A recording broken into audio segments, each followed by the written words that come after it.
Fair news চেনেলৰ গোলকীয় দৰ্শকসকললৈ স্বাগতম জনাই মই সাংবাদিক ৰুহুল আমিন আকান্দাই আপোনালোকৰ মাজত এটি খেলৰ খবৰ দিব ওলাইছোঁ।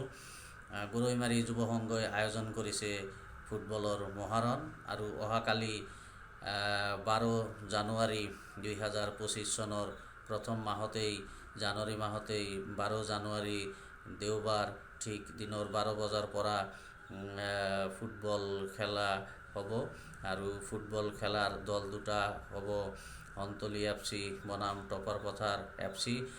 যোৱা বাতৰিত মই কৈছিলোঁ ছয়গাঁও FC বনাম নংবেং FC, ইয়াৰ পৰিৱৰ্তে টপাৰ পথাৰ FC বনাম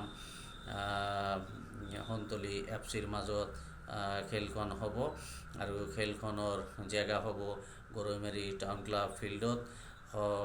সমূহ ৰাইজক এই ফুটবল খেলখন চোৱাৰ কাৰণে আৰু খেলুৱৈসকলক উৎসাহিত কৰাৰ কাৰণে আহ্বান থাকিল। মই আকৌ কৈ দি আছোঁ, যোৱা বাতৰিত যিটো মই দল দুটাৰ কথা কৈছিলোঁ সেই দল দুটাৰ পৰিৱৰ্তে টপাৰ পথাৰ FC বনাম নংবেং FCৰ মাজত খেলখন হ'ব। গতিকে নতুন বছৰৰ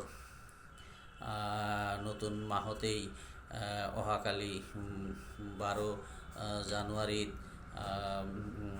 জানুৱাৰীত দিনৰ ঠিক 12 বজাৰ পৰাই ফুটবলৰ মহৰণ আৰম্ভ হ'ব আৰু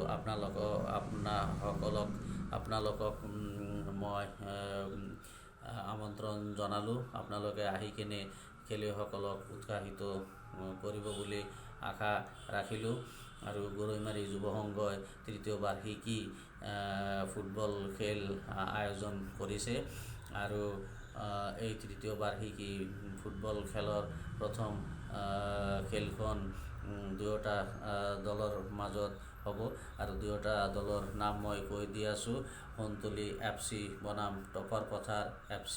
আপোনালোকে সমূহ ৰাইজে দলে দলে আহি খেলখন উপভোগ কৰি খেলুৱৈসকলক উৎসাহিত কৰিব বুলি আশা ৰাখিলোঁ।